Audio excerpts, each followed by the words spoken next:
Hey everybody, and welcome to our third episode of Reflecting Shakespeare TV. My name is Erika, and I'm the programs manager and a facilitator for the Old Globe's Reflecting Shakespeare program, which we've been bringing inside for about 4 years.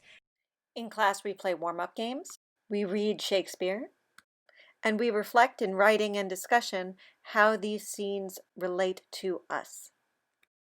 When we're together, we get to perform too. But before we go any further with our program today, I would like to introduce our co-facilitators, James and Niki. Hey, guys. Hey, Erika. Hey, everybody. Hey, welcome. It's so good to be with you here again. So in case folks watching haven't seen our earlier episodes, can you briefly introduce yourselves? Sure. Yeah, my name is James, and I was trained as a director, and I've been working as a facilitator on the Reflecting Shakespeare program for about 4 years. Before that, I was working on a playwriting program in prison and in juvenile hall. Hi guys, my name is Niki. I'm a facilitator for Reflecting Shakespeare and other community programs. I was incarcerated for 25 years, and I've been working with the Old Globe on Reflecting Shakespeare for the past year. I didn't know much about Shakespeare at the time, but I'm learning more and more every time we're doing this with y'all, so I'm happy to be here. Awesome. So let's get this program started the way we would in class, with highs and lows, or lows and highs. Who wants to start? Niki? Yeah, I'll start. So my low is crazy. I don't have any lows, winning, right? And my high is that, I'm able to do this work. I love what I do, and I'm grateful to even have a job. So that's my high this week. James, you're up. All right. I don't really have any lows, particularly this week. I have figured out what day of the week it is, so that's good. Happy about that. My real high is this week I've been doing some cooking. I've been learning to bake some recipes and foods which are from my home country, and I did 2 of those. One turned out really good. It looked good, and it tasted good. And one turned out, tasted good, looked bad. That's it. That's where I'm at. Erika, go ahead. All right. Well, my low is, I'll start with the low to end with the high. My low is that I haven't been doing all that home cooking. Maybe I should be. Maybe I should be eating a little bit better than I am. And my high is that right after we record this, I'm going to connect with someone else at the theater. It's kind of a work high. We brought in a play called Henry V into Centinela. And today, James and I are actually going to join our literary manager for a live program on Facebook all about how we work with Henry V inside. And I'm just always looking for ways to connect what we do inside to the outside, and to like deepen an understanding, create better empathy, and basically create more of a unity between what's going on inside and outside. So I'm really looking forward to that. That's awesome. All right. And for you out watching, what were your highs and lows this week? All right. So now, normally in class, we would do some warm-up games. What should we attempt on screen this week? I think let's try and play a round of a game that's called Sound and Gesture Whoosh. Okay. And it goes like this. So I'm going to make a sound, maybe a word, and then a gesture that goes with it. And then very quickly, I'm going to send it around these screens like dominoes. And then at the end, I'll do it again to bookend it. The idea is that you guys are all going to repeat back to me exactly what I do. Now, when we're in a circle in a class, it's easy to know who's next, right? But on this occasion, we're going to make it order. So I'm going to go. Then Niki's going to go, then Erika's going to go, and then all you folks watching, then it's going to be your turn. And then me again. The important thing is we don't want to slow down the energy to say anything. All right, here we go. Ready. Hello! Hello! Hello! Hello!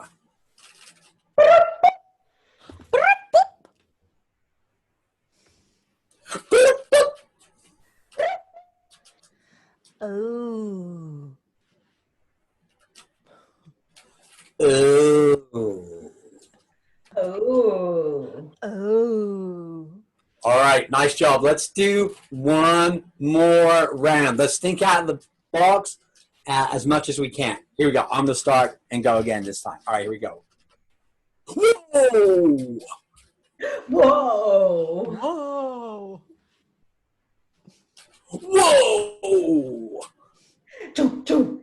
Choo, choo. Choo, choo. Choo, choo.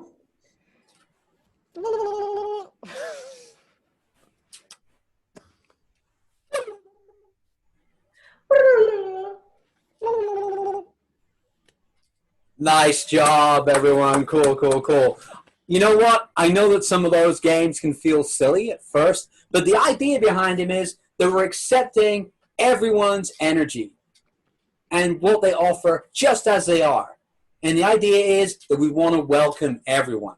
We're also accepting that we can be playful with each other, which when you're working as an actor, working on putting something together, that's really important.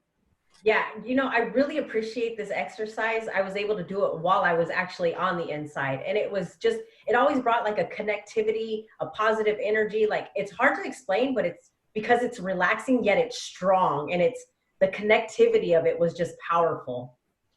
Awesome. Well, now that we've warmed up a little bit, let's get into some Shakespeare. Yeah, so like, what's on the agenda? Because like the past 2 episodes, we looked at Romeo and Juliet and reflecting and all sorts of things like hope and identity and trust and growing up with different role models and banishment. And of course, what? A little bit of love was in that one, right? Yeah, well, I guess we'd be looking at love between father and son for this one. Check it out. King Henry IV has fought and taken power. One of his allies, the Lord of Northumberland, has a son that's proven to be a great warrior. This guy's name is Henry Percy, aka Harry Percy, or Hotspur, because he's so hot-headed. Meanwhile, the king's own son, Prince Henry, aka Prince Harry or Prince Hal, has been AWOL. He's been hanging out at the local watering hole instead of being by his father's side. So we have King Henry IV, his son Prince Henry, Prince Harry or Prince Hal, and Henry Percy, known as Hotspur. Oh my gosh. I know. Don't worry about it. Don't worry about it too much. Let's just get a sense of the dynamic between them, which is what's important. But before we look at the scene itself, let's look at the question that we're going to journal on. And here we go. It's kind of a 3-parter. We'll leave it up the whole time. What expectations were set out for you when you were younger? And how did you live up to them or not? And how did this shape your life? All right. So we're going to look at the very beginning of the play. And the king, King Henry IV, has just received news that Hotspur, Harry Percy, Lord Northumberland's son, has captured some key prisoners. Let's hear it. James, will you read it? Sure. Yes, there thou makest me sad and makest me sin in envy that my Lord Northumberland should be the father to so blessed a son, whilst I, by looking on the praise of him, see riot and dishonor stain the brow of my young Harry. Oh, that it could be proved that some night-tripping spirit had exchanged in cradle clothes our children where they lay. Then would I have his Harry and he mine. All right, nice job. So what does it sound like the king is saying? So to me, it sounds like he's saying like he's jealous of the other guy for having a stronger son. Like he's disappointed, like literally in his own child. Yeah, exactly. And what do you make of this line? Oh, that it could be proved that some night-tripping spirit had exchanged in cradle clothes our children where they lay. Well, it's great. It kind of sounds like he wishes the 2 younger guys were like switched at birth and he could have had like the other one as his own son. That's kind of like messed up. But what's the night-tripping spirit? What's that? Yeah, so it was common mythology in Shakespeare's day to believe in fairies as evil. It was kind of like mythology and superstition of the time. But it also helped people at that time understand things that they couldn't explain. So based on this, what are some of the qualities that King Henry wishes his son would have, do you think? I think to be like a soldier, to be brave, to be out there like strong, courageous. Yeah, and to be loyal, and not only loyal, but visibly be loyal, like be by his side, fight alongside him in his armies. Yeah, and I'm wondering if the prince knows that, that that's what his father would wish for him. I don't know. Okay, so let's have a look at what Prince Hal, what he's actually up to. So we've edited down this scene a little bit so it could be read by the three of us because there are actually more characters in the original. So James, will you set this one up before we Sure. read it? Yeah. So the setting, so where this takes place, is in a tavern or a bar in a place called Eastcheap. That's a real place. And Eastcheap was kind of like the red light district in London. Mm-hmm. Hal is there with his old friend Falstaff. So they're hanging out, and in comes a character whose name is Ned Poins. All right. So Nikki, why don't you read Poins, who's about to come in? I'll read Falstaff, and Erika, you read Prince Hal. Got it. All right, cool. My lads, tomorrow morning by 4 o'clock, early at Gadsdad's Hill, there are pilgrims going east with rich offerings and traders riding to London with fat purses. I have costumes for you all. You have horses for yourselves. We may do it as secure as sleep. If you will go, I will stuff your purses full of crowns. If you will not, tarry at home and be hanged. Hal, will thou do it? Who, I, Rob? I, a thief? Not I, by my faith. There's neither honesty, manhood, nor good fellowship in thee. Thou camest not of royal blood, if thou darest not stand for 10 shillings. Sir John, I prithee, leave the prince and me alone. I will lay him down such reasons for this adventure that he shall go. Well, God give thee the spirit of persuasion. Farewell. You shall find me in Eastcheap. Farewell.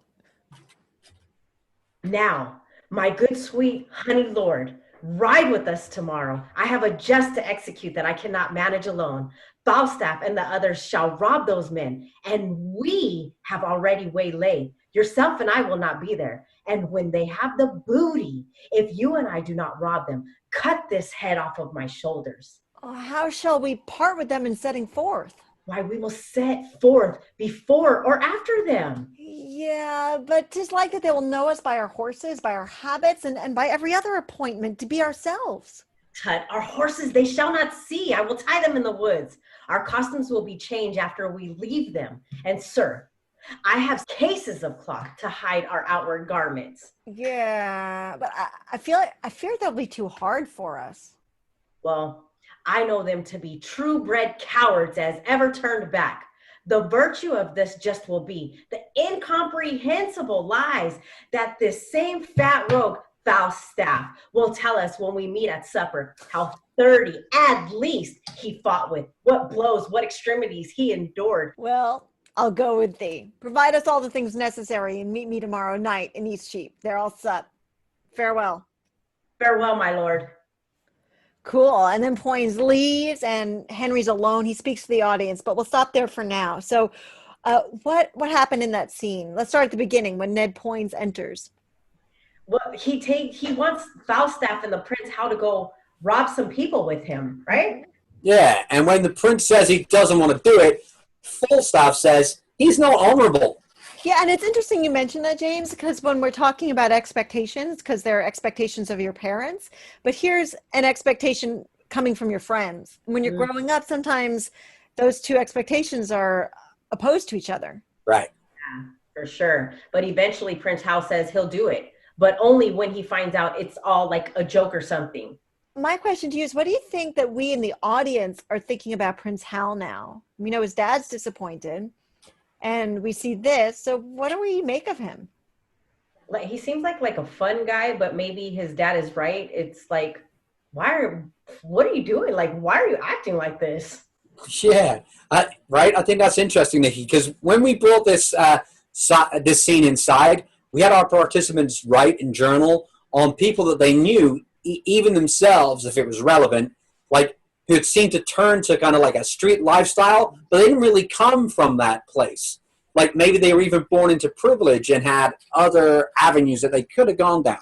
Yeah, speaking of avenues, like I've literally processed a lot of groups, and I've realized like it doesn't matter where you come from or what even you come from. What we're all seeking, it seems, is the sense of belonging and love, and sometimes even a desperation for like acceptance and validation. And a lot of times that just opens up different avenues, as you said, for people to jump in a lane that's different than the one that they're in, because anything like different maybe feels better than the painful norm. That's beautiful. All right. So you know how I said the prince speaks to the audience right after this, right? So when you look at this speech now, he's left alone. And I always feel like his speech is answering this audience question of why. Like I imagine that Hal turns around and feels them like on, what's up? And then he answers them with the following. If all the years were playing holidays, to sport would be as tedious as to work.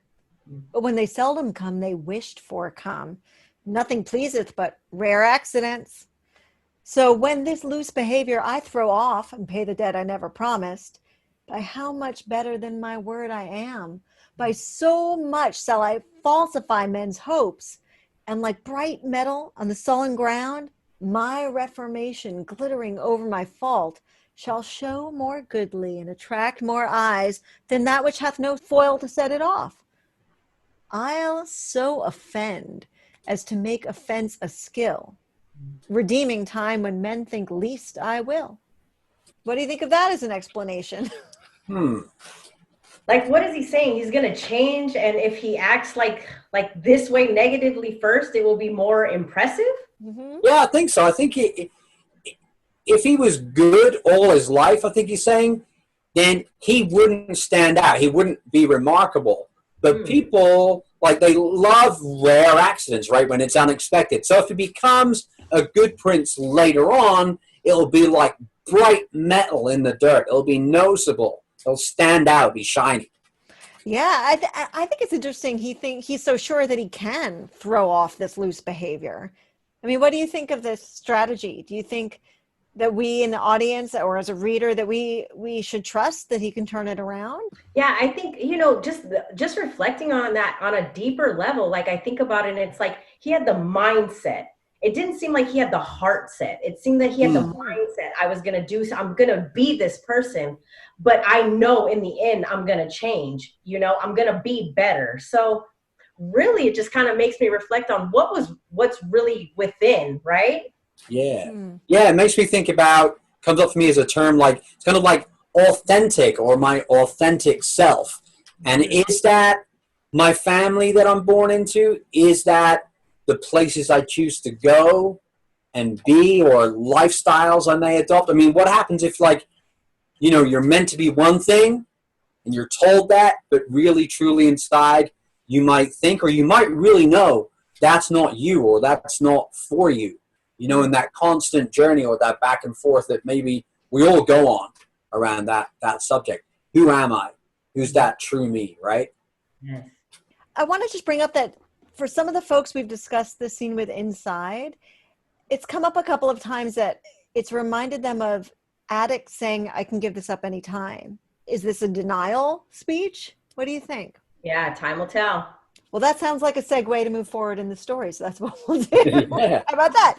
So we'll see how this goes. So things have gotten harder for the king and a rebellion has begun. And Hotspur, that Harry Percy, he's now very much against the king and successfully so. And the king has been fighting the rebels, now led by Hotspur, Harry Percy. And Prince Henry's hanging out at the bars the whole time. And the king has sent official word to the prince, summoning him to the palace.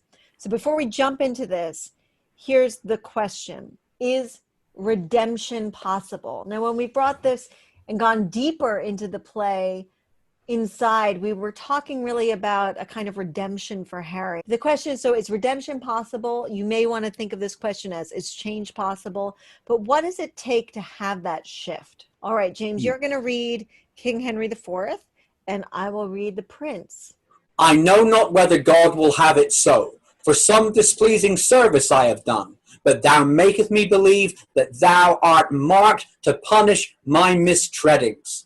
Tell me else, could such poor, lewd, barren pleasures, rude society, as thou art matched withal and grafted to, accompany the greatness of thy blood, and hold their level with thy princely heart? So please, your majesty, I would I could quit all offences with a clear excuse.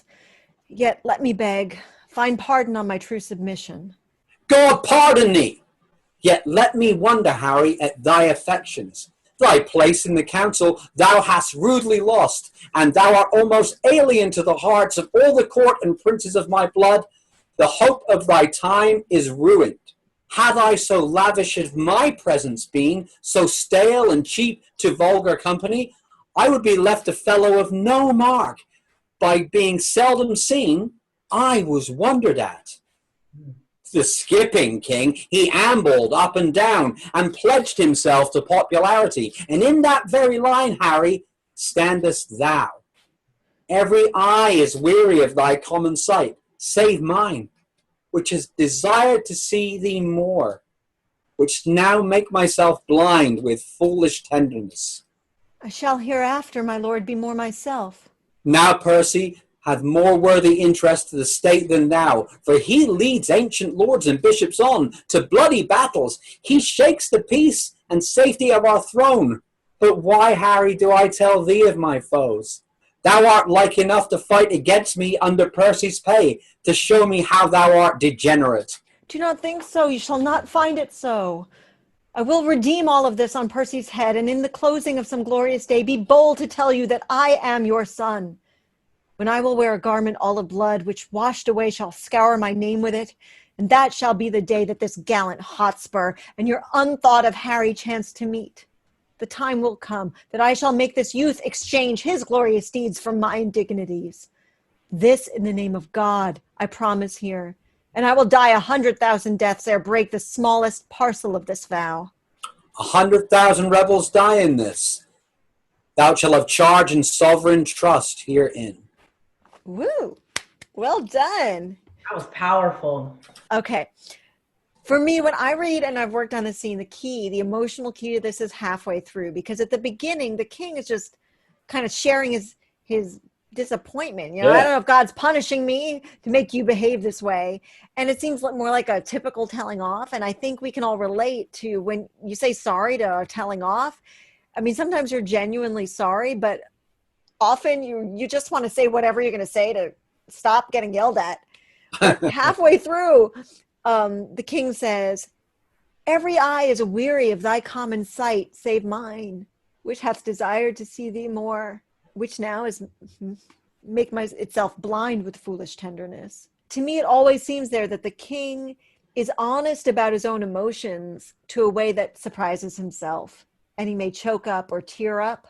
So often when men start to cry in Shakespeare, they're like, I shouldn't be like this. It's not manly. And I feel like that's a kind of line like that.